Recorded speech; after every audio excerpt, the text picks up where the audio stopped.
Pastor Julián, un abrazo, muchas bendiciones para usted, para su hermosa familia y sobre todo para la iglesia Creyentes en la ciudad de Bogotá. Qué bendición poder saber lo que Dios está haciendo en su iglesia, con su hermosa casa y sobre todo con esta hermosa ciudad. Así es que felicitaciones por esa labor tan linda que están haciendo allá.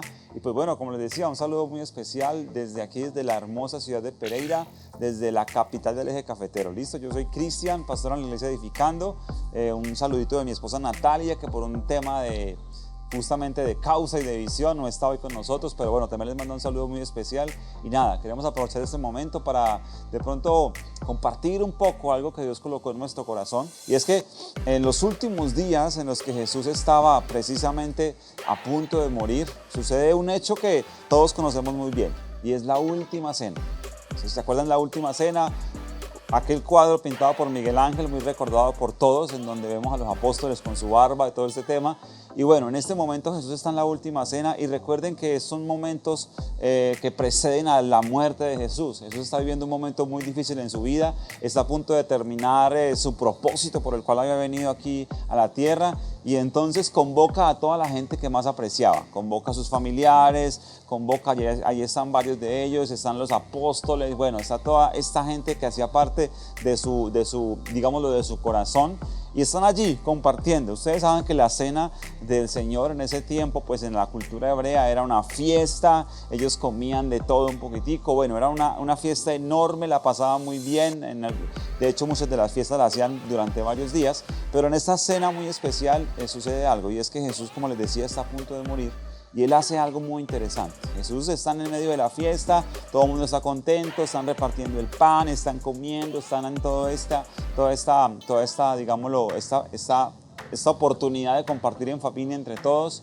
Y Jesús tira algo muy interesante, tira dos noticias que de pronto se salen un poquitico de lo que estaba pasando en un momento. Es como cuando estás en un momento y de pronto chévere, y de pronto algún amigo suelta una noticia que cambia un poquitico el panorama de lo que estaba pasando. Bueno, algo así más o menos pasó con Jesús. Resulta que Jesús les dice a ellos dos noticias que de pronto comienzan a cambiar un poco la temática que estaban manejando. Una de las noticias que tira, la primera noticia es: uno de ustedes me va a engañar.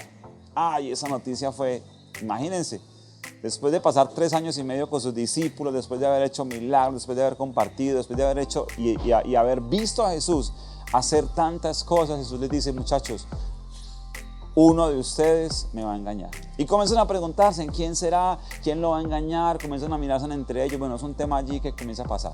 Pero hay una segunda noticia que Jesús les tira en ese momento. No vamos a hablar de esa primera, vamos a hablar de la segunda noticia, y es que Jesús les dice: Satanás los ha pedido para zarandearlos. ¡Wow!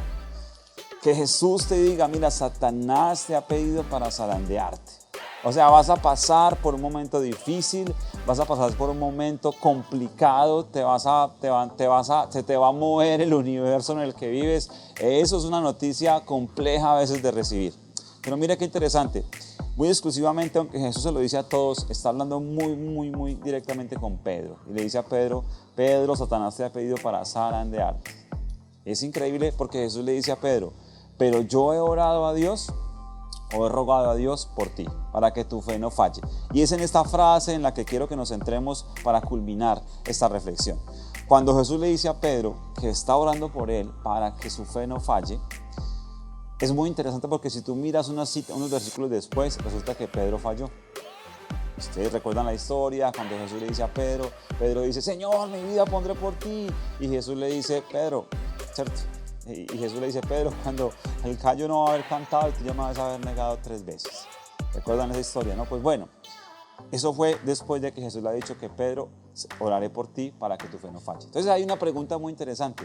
Si Jesús le dijo a Pedro que iba a ser zarandeado, pero también le dijo que él iba a orar por él para que no fallara, ¿por qué versículos más adelante vemos que Pedro falla? Podríamos preguntarnos entonces, o sea que la oración de Jesús no fue eficiente? ¿Será acaso que Jesús dijo que iba a orar por Pedro para que su fe no fallara y su fe falló? Y es bien cuenta de un momento increíble en la historia de Pedro, y esto es lo que quiero que hoy tengamos en cuenta. Cuando a los días de Jesús haber muerto, Él vuelve a verlos, Jesús está en la orilla del mar y está al fondo, vea más o menos a una distancia de una cuadra, ve a los apóstoles que están, algunos de ellos que están pescando como al principio, y entonces Jesús los llama, le dicen que pesquen del otro lado, y cuando meten las redes, pues se dan cuenta, o sobre todo Pedro le dice a Juan, Juan es el Señor. Y dice entonces que Pedro comienza a nadar hasta la orilla. Imagínense, corre al encuentro con Jesús. Recuerden que la última vez que lo había visto lo había negado. Y es increíble que Pedro corra allá. Y cuando Pedro corre hacia Jesús, Jesús está haciendo el desayuno.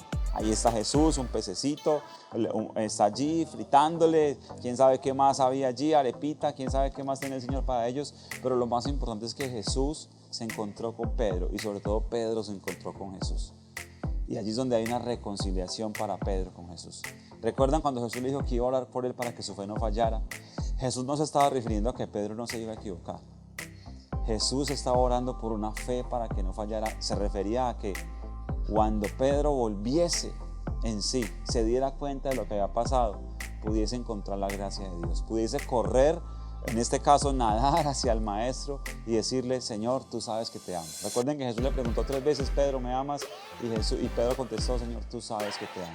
Pues bueno, en este momento esa fe, la fe, no la fe para que no falles, sino la fe para que creas que puedes volver. La fe por la que Jesús oró por Pedro es la fe para que Pedro dijera, puedo volver a casa. ¿Quién sabe qué hubiese pasado si Judas hubiese creído que podía volver? Pero Pedro creyó que por la sangre de Jesús, y en este caso Pedro creyó que por la gracia de Jesús podía volver. Y en este caso quiero decirte, no importa cuántas veces caigas, no importa cuántas veces niegues al Señor, no importa cuántas veces te equivoques, recuerda que Jesús te dio una fe para volver. Una fe para volver es la fe que tienes que sacar en el momento en el que cometes errores, en el momento en que la gente comienza a castigarte porque has cometido alguna falla, en el momento en que cometes un error en tu comunidad o en tu iglesia. Ya vemos muchas personas que nos dedicamos al tema de liderar procesos espirituales y somos muy buenos para juzgar. En ese momento recuerda que Jesús te da una fe para volver. Fe para volver es la gracia de Dios. La gracia de Dios es el amor que se inclina y que siempre vas a contar con Él, ¿ok? Así es que nunca te olvides que Jesús te da una fe para volver. No importa cuántas veces caigas y cuántos errores puedas cometer, siempre vas a encontrarle el brazo de Dios extendido para recibirte. Como aquella vez Jesús lo hizo con Pedro y le preparó un desayuno, pues Jesús también siempre tendrá un desayuno preparado para ti, ¿ok? Bueno, un abrazo muy grande, que la fe para volver nunca te abandone, y no porque la fe te abandone, sino porque a veces dejamos de creer por los errores que cometemos.